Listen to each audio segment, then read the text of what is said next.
Hello, it's Jimmy here at O'Reilly's, and I have back here today with me a Land Rover Discovery 5. Now, if you watched some of my last videos, you might have seen I had a quick diagnosis on this vehicle just a few days ago there, and you might have seen that someone has done maybe 3 or 4 forced regenerations on it. They haven't changed the oil, and the customer's back today here. We've got some genuine parts from Land Rover, oil and filters to change before we do anything. So if we take off the engine cover, we will have a few pieces here that we're going to change. So I'm going to change on this today the throttle body here. I'm going to change the oil and the oil filter, which is right here, and I'm going to change also that oil separator unit back there. Let's see if we can get it zoomed in on it. This piece right here. So to make access a little bit easier, I'm removing the 10mm bolt here from this cable, and we're just going to tuck that to the side. So before I remove the oil filter cap here, or oil filter housing, I'm going to just get this pry tool here. I'm going to wedge up the oil separator just by wedging it against there and pop it up. Just have to do it at both sides. If you just give it a nice pull, it'll just pop out. There you go. So now that's pulled out of the engine block there. We'll just remove the clip from here and we'll get the unit out. But before we do that, we're going to need to now remove the oil filter. So we're going to change the oil filter, and we've already got the oil drained out. So we're going to do an oil and filter change at the same time, basically. We'll get this open up. Okay, so we've loosened out the oil filter housing here. So we'll just now take that out, and we'll just let it all drip out so we don't make a mess. Try and let most of it drip out as much as we can. If we get that out, so now we can change the oil filter, but we now also have more room to get the oil separator out. Okay, so that's that part out. Now you might be wondering why I'm changing this. There is, if you look online, there is some information somewhere. They've got a TSB on them saying that this does cause overboost issues. I don't really know why, but possibly sort of the seals that sit here, or they crack from around that joint there.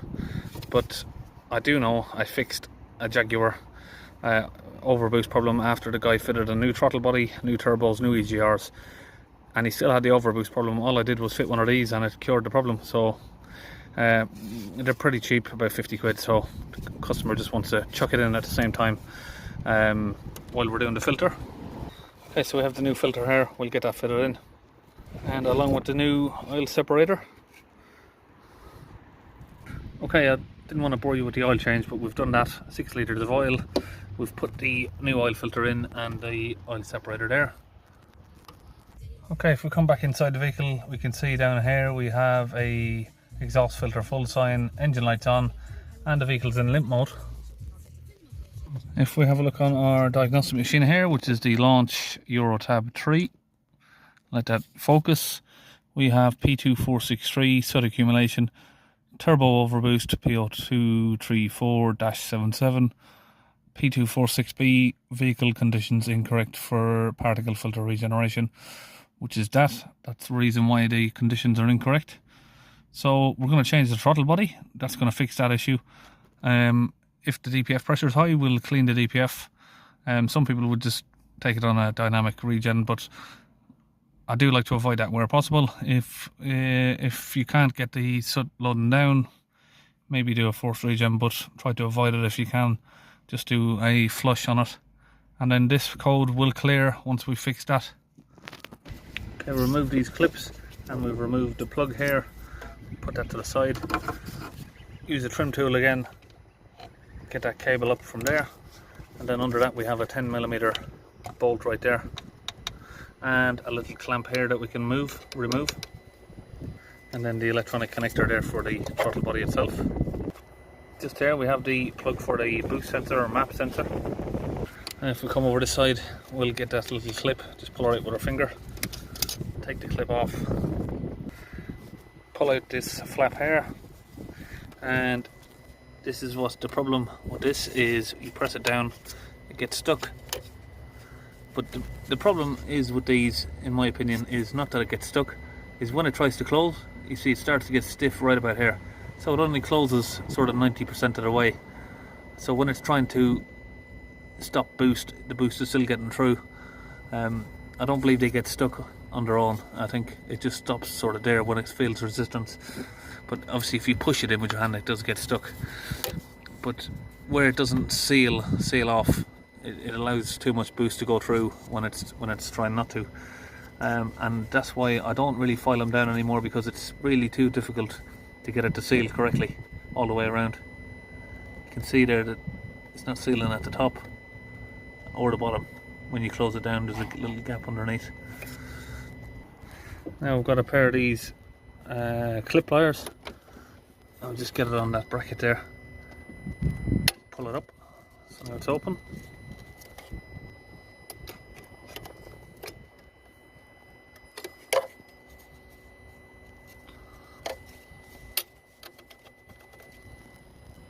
The 10mm bolt here, we'll just buzz that out.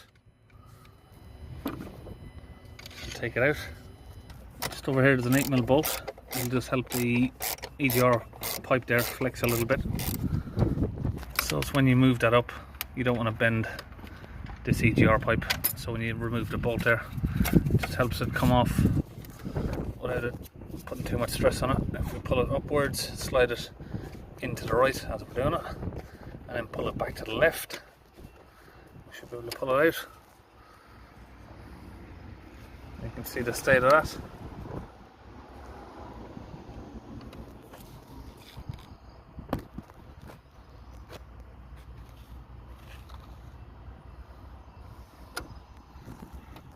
So any of this loose soot carbon that we've got here, we can just scrape it out and get it cleaned away.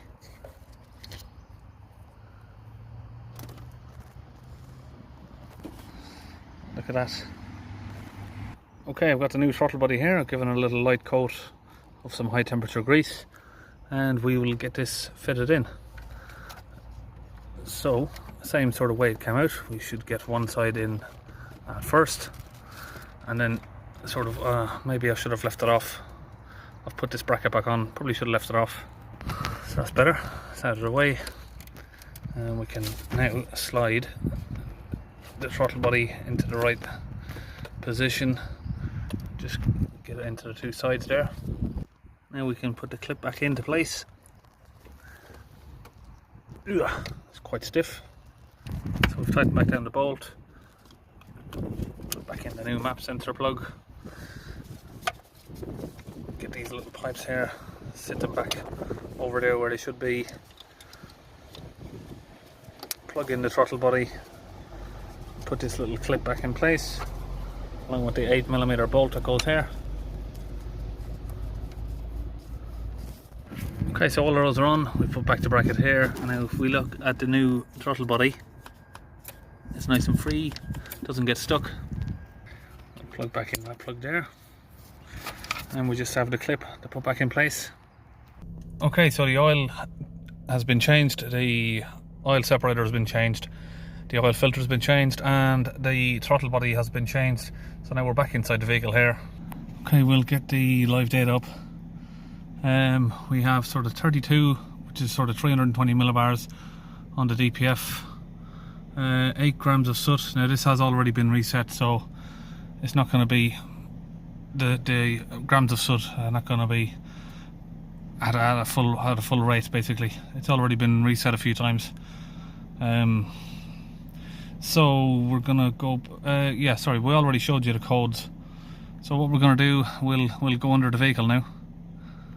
Okay, I got my compressor here ready with a DPF cleaning gun and launch DPF cleaner here. I've already got that mixed with some water. So we'll get that poured into the gun here.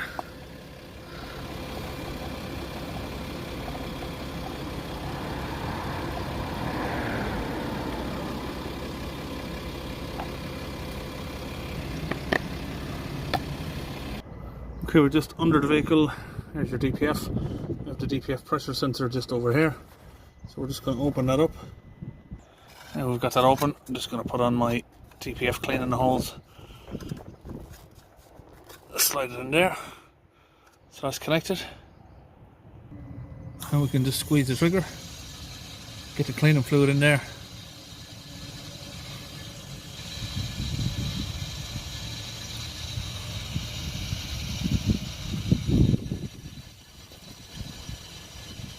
Okay, that's all of the fluid in, and now we've connected back up the original pipes to the car.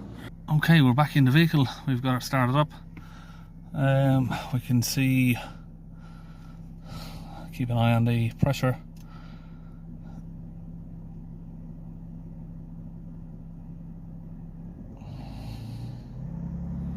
I'll hold it up to 3000 RPM if we can. I think it goes, yeah, we can, yeah.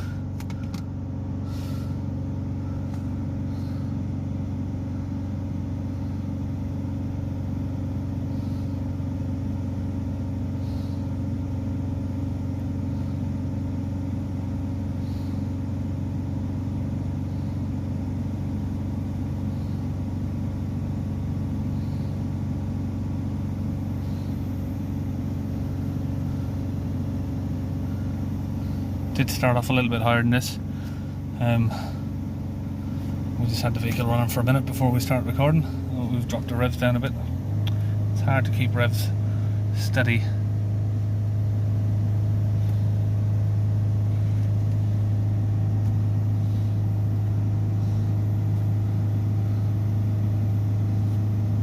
So we're down around sort of 50 millibars there now, 40 millibars.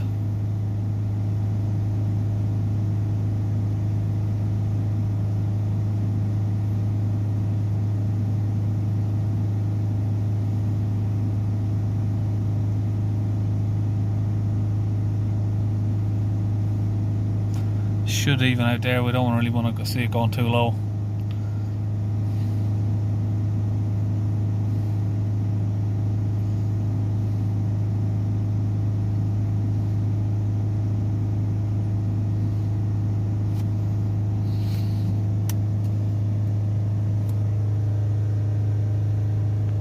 Okay, we'll have a look at the rest of the live data here. We should see the soot mass coming down again, yeah.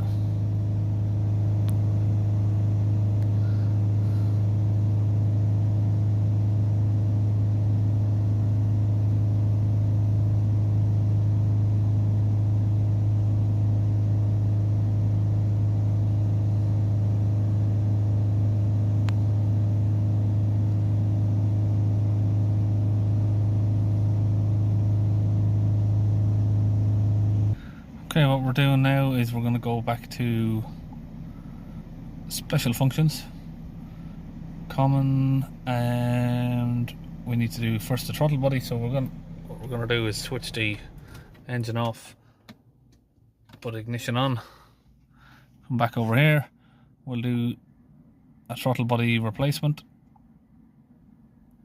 So that'll reset the adaptions for that, basically calibrate it. Ignition is on. Turn it off. Turn it on. And press OK. Switch it back off. OK. That's successful. Now we're going to go to exhaust emission. Now, to get the rest of that calculated soot down, to get that light to go away, basically you'd have to either do a dynamic regeneration, or now we've got the pressure down very low, all we need to do is just tell it that it's had a new DPF. Oh, ignition is off. Let's try that again.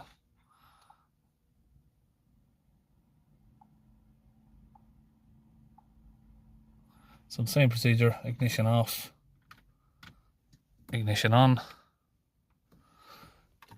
and then press OK, switch ignition off, press OK again, and that's successful. So now we'll start the vehicle back up.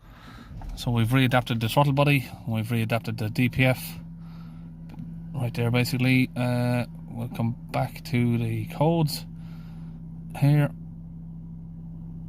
data stream,